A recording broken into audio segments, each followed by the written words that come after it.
But for those of you who don't know who I am, I'm Jake Lee. I am the Kankakee County Auditor. I won in 2016 and assumed the position of Auditor, and will be in that role until 2020 at least.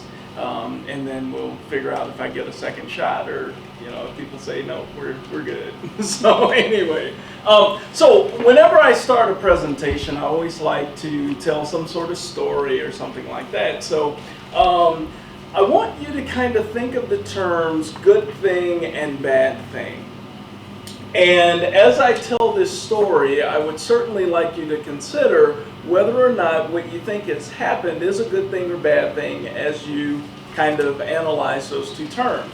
So we have this guy who's a kid and about 4 years old, and grew up in a very poor family.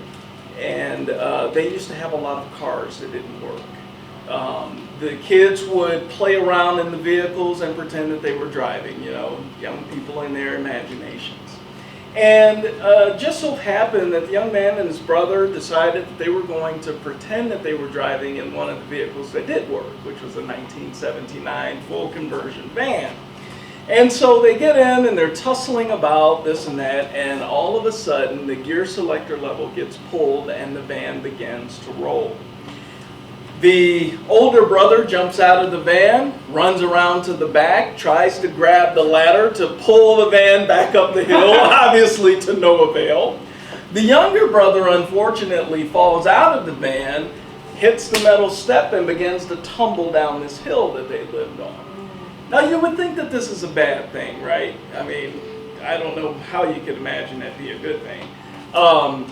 Just so happened, as I understand the story to go, that there was a lot of rain for a couple days prior to this event unfolding, and because they lived on the hill, the rain washed trenches down the driveway.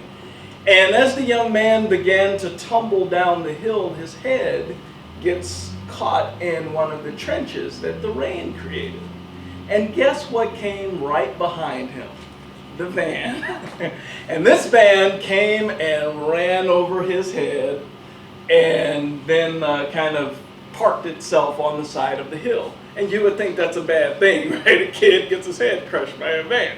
Well, as I'm told, the young man gets up, he's kind of disoriented and all this kind of thing. It was described to me that if you ever hit your funny bone on a table or something, and that tingling sensation you get, multiply that by like 1,000, and that's kind of like the pain that this young man had, as I understand it. Fast forward, and they get him to the hospital. So he's still breathing, he isn't killed, right? So it was good. They get him to the hospital, and turns out he had a lacerated liver. And so he's leaking bile into his system. So he's being poisoned, right? Jaundice and all of that. Probably a bad thing, right? Had a bruise on the brain due to the episode with the van. So I'd say that's probably a bad thing too. 2 weeks later, he gets worse. Swelling, jaundice, in and out of consciousness, feeding tubes, all these sorts of things. Ship him up to another hospital, and ends up, they discover that he had a birth defect.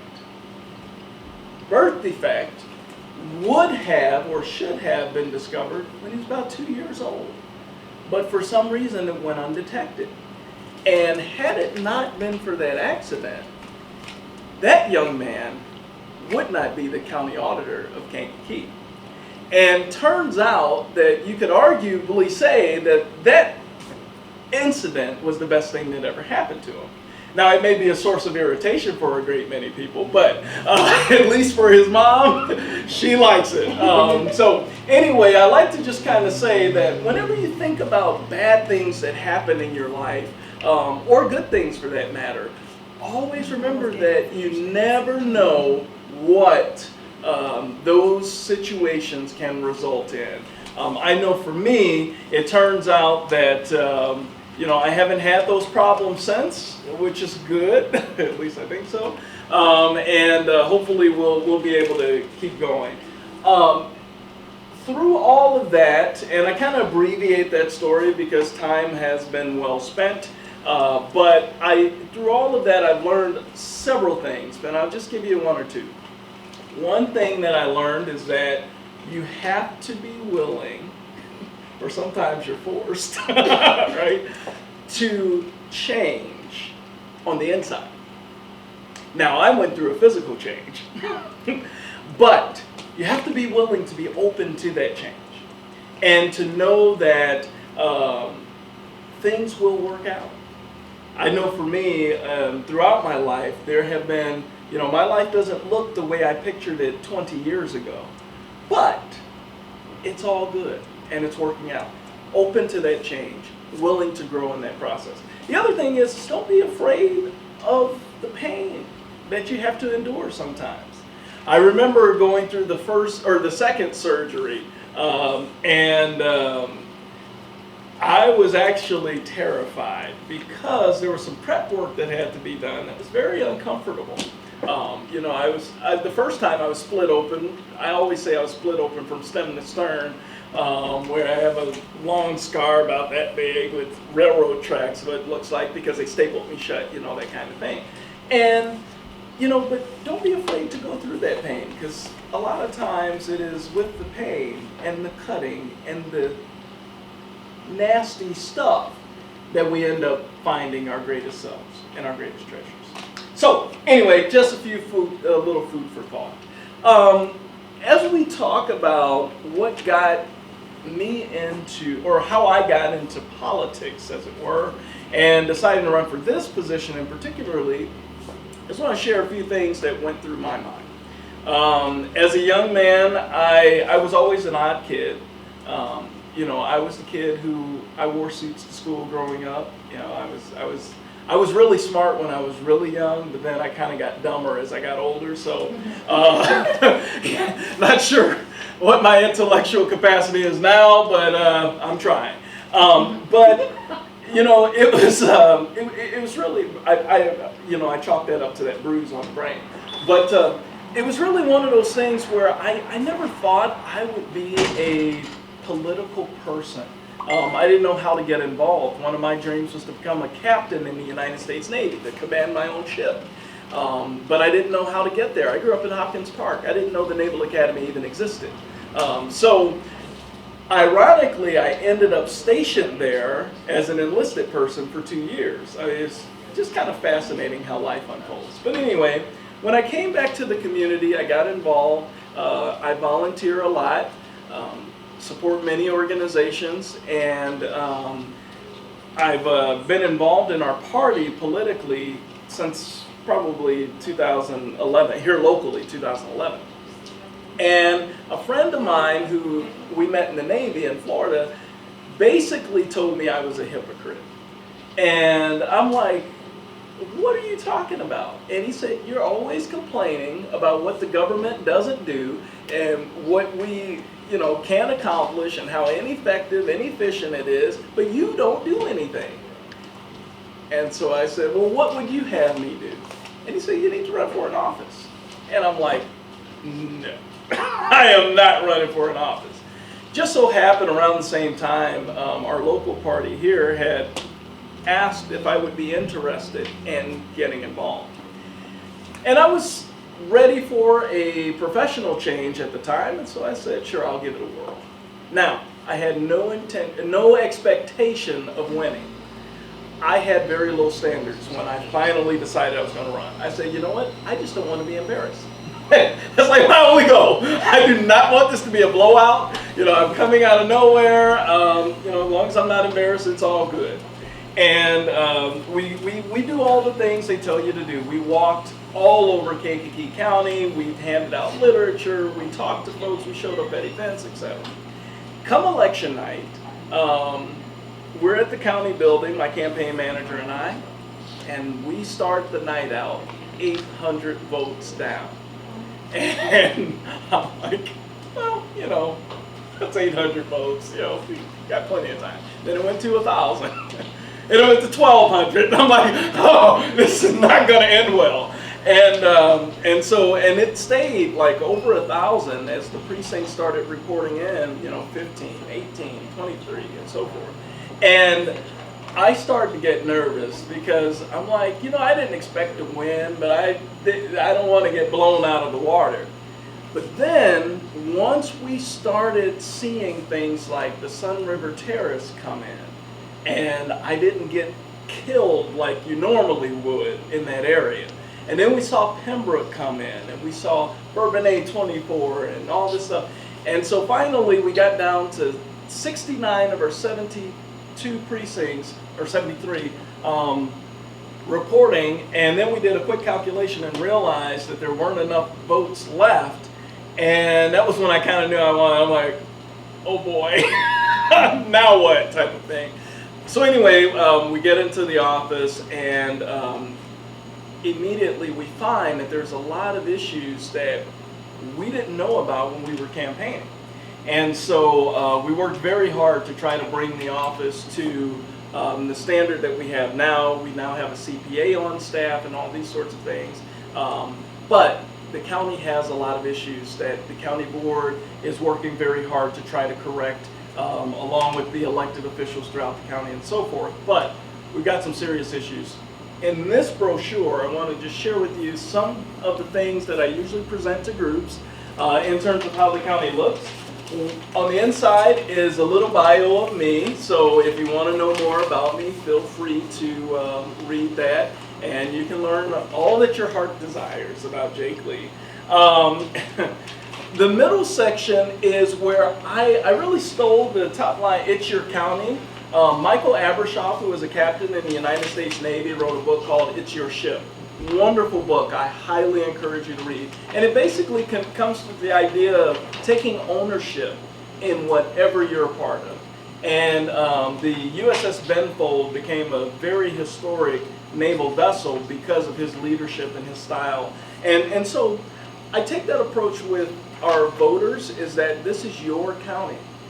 It's not the elected officials' county, it's your county. The county board sometimes think that they're running the show, but it's you all, it's the voters who run the show. And so we can never forget that as elected officials. I often will tell my constituents is that, if ever there comes a time where I quit returning your calls or your emails, or, I think I'm too good to speak to you, pull me to the side and say, "Hey, Buster," but hold us accountable, because if there's ever a time where we don't do that, then we need to get out of office, because we are there to serve the people who elected us. Even if they all didn't vote for us, once we become elected, we represent everyone in our community. So that's an important thing. So it is the county. So how the county works is very complex. What some people don't realize is the county is actually pretty big. There's over 400 employees that the county has, full-time and part-time. There are 9 elected officials. So people like me, who are countywide elected officials, all have their own department. And then we have appointed officials, like the planning department, the assessor, supervisor of assessments. That's an appointed position. These are folks who the county board has appointed to be in those positions. The 21st Circuit is part of county government, kind of. There's a hybrid relationship between the state and the county with the 21st Circuit. So it's a big organization. But and we're responsible for a lot of things. We're responsible, of course, for public safety. We're responsible for running the court system, for prosecution with the state's attorney's office, property taxes. You all love your county treasurer, right? The county collector, right? So all of those services that the county is supposed to provide to people. The auditor's office, though, our job is to scrutinize the money. That is our job, is to make sure that what we are spending is spent in compliance with state statutes, state or county resolutions, county ordinances, any federal laws that are applicable. We're responsible for making sure that the the budget is adhered to. You know, if people are going over budget in our reports, the county board will be made aware of that, because there's no point in having a budget if you're not going to follow it, right? Which has been our problem for a long time, not just in this county, but in the state of Illinois. It's how you get $131 billion in the hole. You know, they interfund borrow money, they can't pay it back, and then they change the law so they don't have to pay it back. You know, that's the kind of stuff that goes on in government. But we're trying to stop that. We monitor tax dollars, obviously. You know, we do what's called continuous audit activities, which is part of our statute, which can be found in the Illinois compiled statutes. And basically, we're you know, every claim that comes across, so a disbursement of county funds comes across our desk, and we're going to scrutinize that. You know, are we paying what the contract tells us we should pay? Is there sales tax because we're tax exempt? You know, we almost pay, or we avoided paying about $700 or so of sales taxes alone in 2017. Duplicate payments. You know, we, through our auditing processes, found a lot of duplicate payments and a lot of things that we paid that we shouldn't have paid, to the tune of about $20,000 that we were able to recover or claim credits on or so forth in 2017 alone, which is about a fifth of the auditor's budget. So, and as far as we can tell, that's never been done before. So we're very excited about that. Another thing is, we're required to get 20 hours of continuing education every year by statute. Last year, the auditor's office accumulated 241 hours of continuing education. Only 16 of those hours were paid for by the county, by the taxpayers. So we're really proud of that number. We think that that is a very good number. And this year, we're on track to be at about 250. I know that in the past, the person who had the office for the past 12 years did about 250 hours in 12 years, and we've accomplished that in almost 1 year. So we're very excited about that kind of thing. Improving governmental operations. I lambast the government all the time because government is ineffective, it's bloated, it's inefficient, and I think there are many, many ways that we need to improve these operations. So our job is to assess how things function and determine whether or not there's a better way to do it. There's always a better way. And that is one of the first questions I ask. Is there a better way? The default answer is yes. We may not know what it is because we haven't evolved enough to discover it. And so we try to contribute that. By statute, we are the general accountant of the county, which means we are the chief accountant, and we're responsible for making sure that all the financial statements are correct. Unfortunately, this county has deviated from that a little bit, so we do hope to get that back in order that it's supposed to be in. So on the back, I've got some nice charts and graphs, which are 2016 data. We're going through the Comprehensive Annual Financial Report, or CAFR for short, which will show the 2017 data. I won't have that finalized from the outside auditors until May, so I'll update these then. But just to give you an idea of how to read this stuff, the top one is the general fund. So the top two is the general fund. Now, in government, we have a bunch of funds. And the way to think about it is every fund is its own business. So when you hear people say things like, well, why are they putting a new building out there where the animals go for animal control and they're not spending it on prosecutors and the state's attorney's office? The short answer is because it's government. The long answer is because they're different funds. Those funds that run animal control are enterprise funds, and you can't commingle without intergovernmental agreements and all kinds of other things. The same thing with capital projects, for example. If you're going to build a new building or something like that, and you have a capital projects fund, and especially if you have federal dollars going and supporting that, you can't use that money to do something else, even though there's a ton of money there. So with governmental accounting, things have to stay separate. Each fund have to give an account for its own activity. So that's really the small way to... the general fund in any government is always a major fund, which means it's reported by itself. all the time. You never commingle the general fund with other funds in your financial statements. And then we have other major funds and non-major funds. Pension is another major fund, and there's a calculation for what's major and what's not. So anyway, this is the general fund. It's a major fund. Its performance is better graphed in the second one, where you can see how we were going up and up in 2008, and then the bottom fell out. Anybody can guess why? Housing crash, 2008, stock market. Some people refer to some of that stuff as the Great Recession and all that kind of thing. When that happened to our county, it happened all over the country. We are just now beginning to recover from this, 10 years later. So things are very slow. And part of the problem with government is government just got bigger and bigger and bigger, and by the time we lost the revenue, we couldn't cut expenses fast enough. And so we ended up, and if you open this up a little bit, you see how the general fund actually was above the line and then it went below it. And when I pull this out for 17, it's still going to be below it. 18 is still going to be below it, possibly above it in 19. We'll see how things flesh out. But it is just a very difficult thing to try to correct. It's very slow moving because, again, government is big, government is bloated, government is slow. But there are a lot of good decisions being made to try to get us going in the right direction. And then I just have some notes about the general fund. For example, the revenues and expenses decreased significantly in the past 3 fiscal years.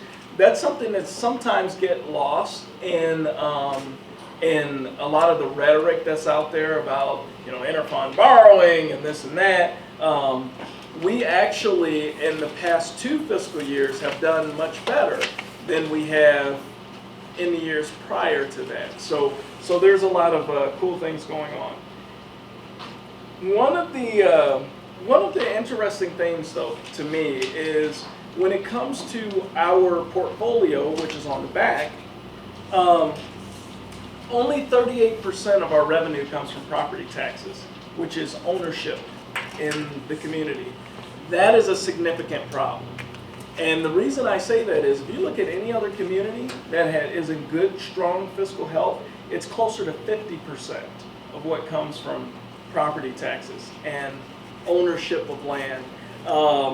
Even though it's a very diverse portfolio, where the revenue comes from, these charges for services, for example, which is bed rental income out at the at the jail. If you go in for certain things like at the recorder's office, if you need special documents, they charge you for that. We charge for everything, right? We gotta tax you, we gotta charge you. All those services that we provide that we charge for, 27% comes out of that. So we really need to work on more home ownership. People who are coming to our community, building businesses here, buying homes here, living here, paying taxes here, because that is unsustainable. Especially when you look at retail and how retail is dying. Even though in the recent past we've gotten a huge increase in retail income for the county, I don't anticipate that continuing because retail is dying. A lot of things are going online and the laws haven't caught up to how do you charge companies where a transaction may take place in zip code 60901 or 60915, but the company is incorporated in Delaware. Who collects that revenue, that kind of thing.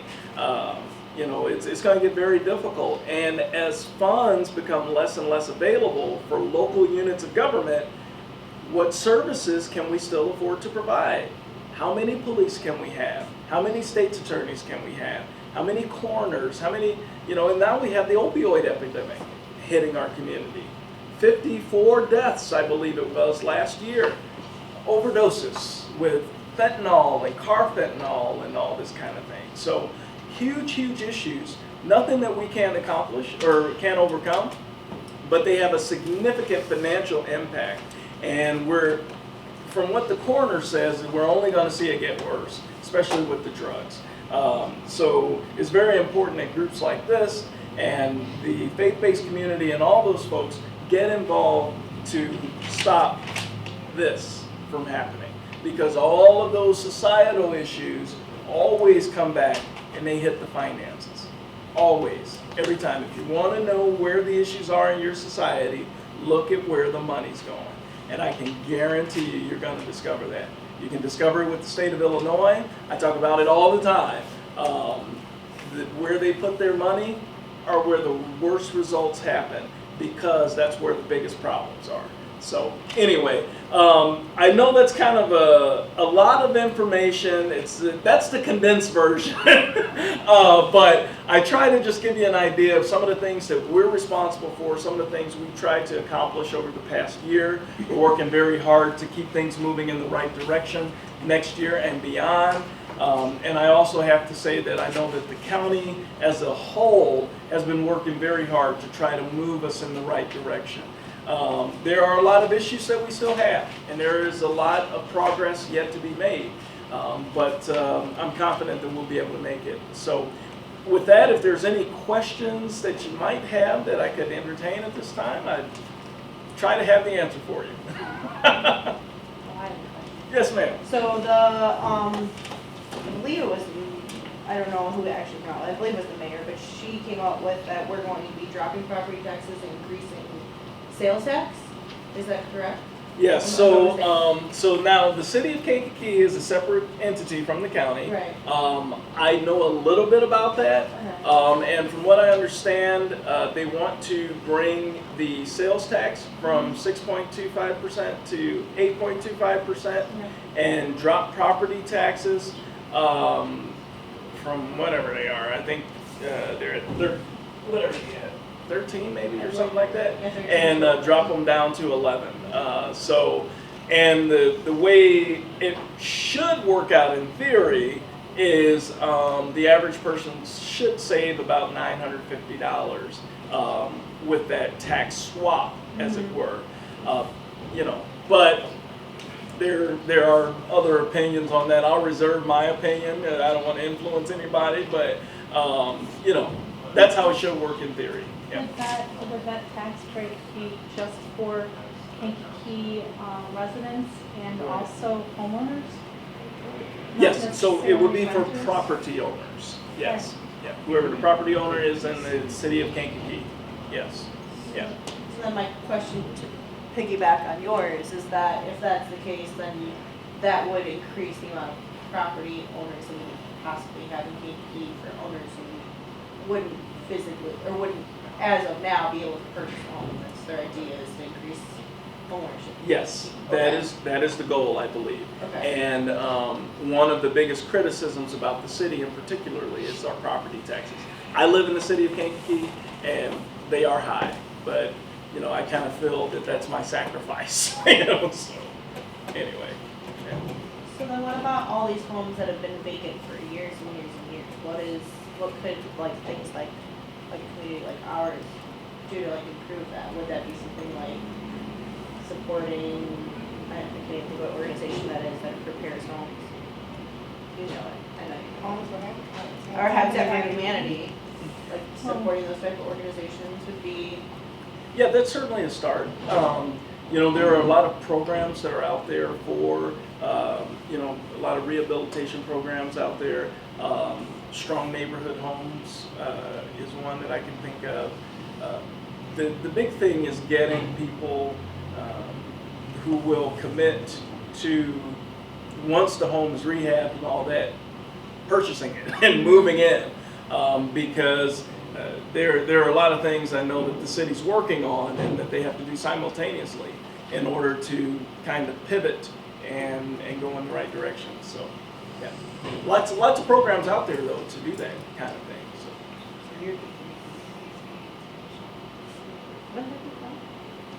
How can we